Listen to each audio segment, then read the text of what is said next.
Well, hi everybody. Thanks for joining us on Logistics Executive TV. Today, I'm pleased to be introducing a new series, Industry Focus, and this is all about unpacking the art, the strategy, and the science of video production.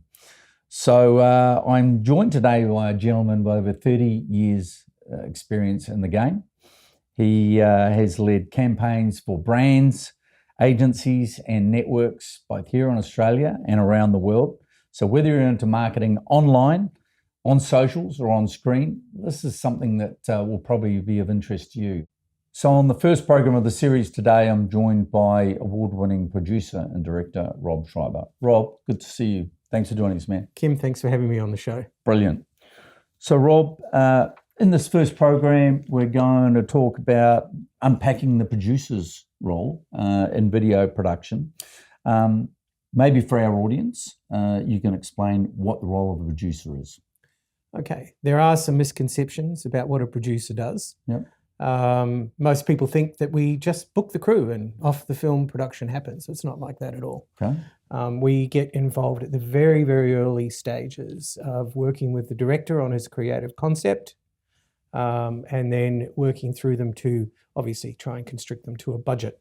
But we are involved all the way through, from concept through to casting, locations, and into the post-production and the editing side of it as well, to make sure that everything fits to what the client's brief is and is within what the client wants.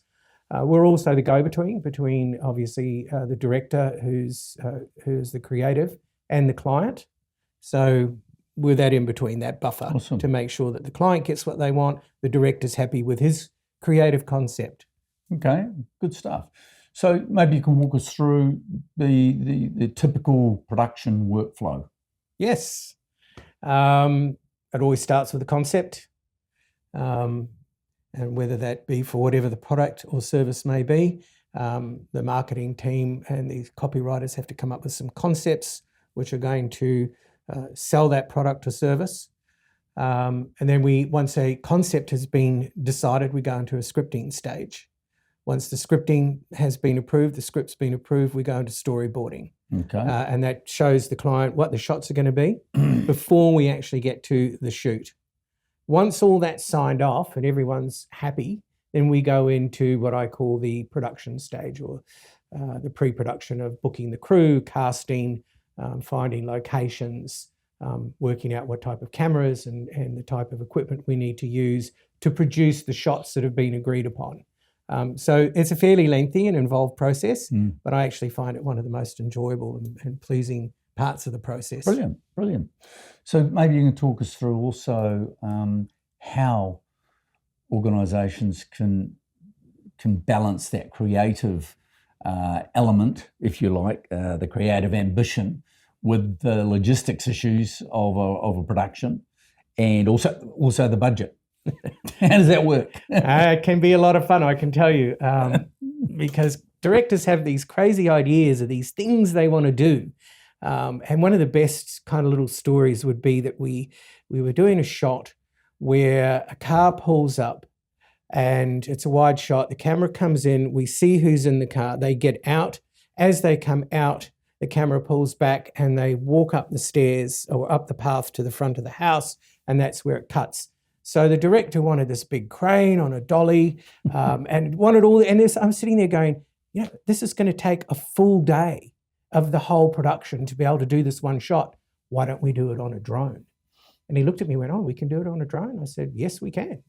And that's how we ended up doing it. And it took us 2 hours instead of a whole day. Okay. So that really was the. That's good logistics. Yes. Or anyway, we would call it. Okay, so let's talk about working, the difference for the audience who are not familiar with video production programs, the difference between working with an agency and then working direct. Yeah, good question. From my point of view, working with an agency is quite different.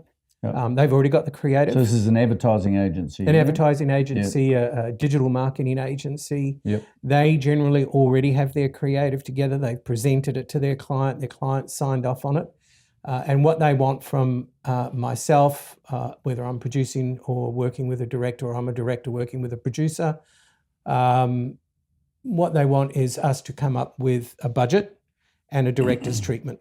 Okay. So the creative's already presented to us. We get that. We get the brief. Often there's a script already, so we get a script given to us.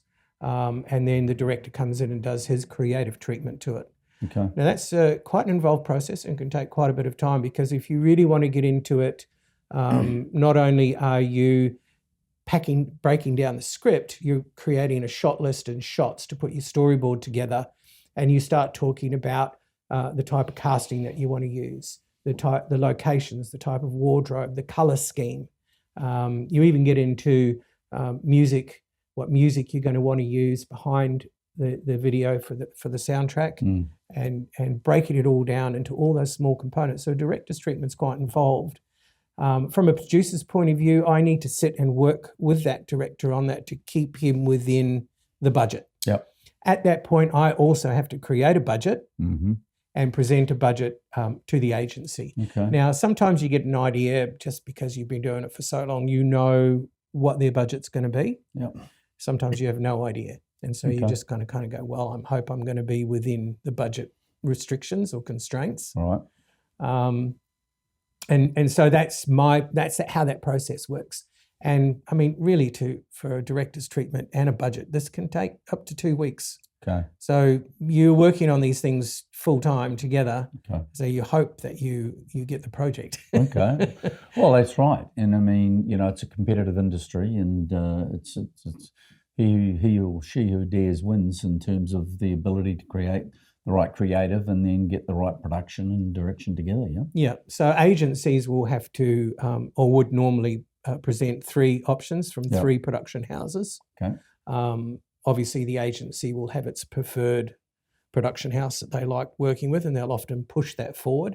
But ultimately, it's up to the client to decide who they want to work with. Okay. They might feel that this creative or the creative's treatment from the director is more aligned with their thought of what their product or service is. Okay. And so therefore they'll choose that over the agency's recommendation. When you go straight to client, it's a very different ballgame. Yep. Because the first thing I'm going to do is I'm going to say to someone, well, what is your budget for this? Yep. And immediately then I can say, well, we can come up with concepts that are going to suit your budget. Yeah, they're going to suit their budget. And again, we'll offer up 2 to 3 creative concepts, and then break that down into scripting, and then get into the production. And once again, depending on what the product or service is and what their budget is, it can go all the way down from a one-man band, if you like, someone that's going to go out and direct and shoot and do the lighting and the sound, all the way through to a full crew. Okay. Yeah. So how do you, what's always interested me, when you come in as a service provider, you've got to build relationships. There's an enormous amount of trust that's got to be developed between yourselves, whether you've got a small team or you've got a bigger production team.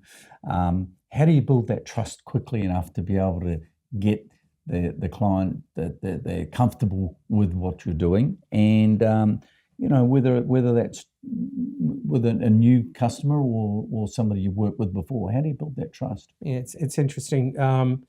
That's difficult, because how do you build trust with anyone, right? Same thing. Trust is usually built over time. If someone's come in cold, and they say, well, I need a video production, they type into Google video production company, say Sydney, and they're going to sit there and there's going to be pages and pages of production companies. Yep. And I just about guarantee you, if you look at the first 10, they're all going to say exactly the same thing. Yep. We are the best at what we do. Right? Now, I've had this discussion quite often with small to medium businesses that are asking me, how do I choose? How do I choose a production company? So the best thing the thing that I've always said is you can go through and you can look at their work. You might see something that is, that's what I want. So therefore they've already done it. So you know that there's some trust already built there because they've already been through the process. There's something for you to say, hey, I like this video. I want to create something like that. And they go, great, we've made that already, so no problem. The second thing, and I think probably more importantly, is to look to see if the company's won awards. Okay, so an award, and not like a Best at Business award. You're talking about award Industry recognised Okay. awards. Yep. And those, like we have in Australia, it's called a gold pencil. Internationally, there's the Lion, the Cannes Lion. Like the Cannes Film Festival, they have one for advertising agencies. Okay. All right. Didn't know that. So when you look at a company that's won awards, and particularly international, there's some trust there. You know that the people that are behind this company have been awarded by their peers. They're good at what they do. And that's what I suggest to people to look for. Yeah, good stuff. Well, Rob, that's a really good insight. I mean, I'm learning a lot from this as well. I've seen a lot of your work. I know you've won a lot of awards yourself and with the production crews that you've worked with. I'm looking forward to continuing on the series and throwing more questions at you. And we've got a number of folks also sending us information online about what they'd like to know. This is where it all started from a couple of our clients in the logistics and supply chain industry. So without further ado, thanks so much for this beginning of the series. And folks, if you found this particular episode useful, by all means, comment any questions you've got, like, share. We're going to be running this series now for a few months, and we're going to be hammering Rob on all the information that we can possibly get from him to share with you, and so you understand more about video production. As I say, whether you're doing podcasting yourself, or you're doing online, or you're doing much broader production for a tier 1 or tier 2 company, we look forward to the next show.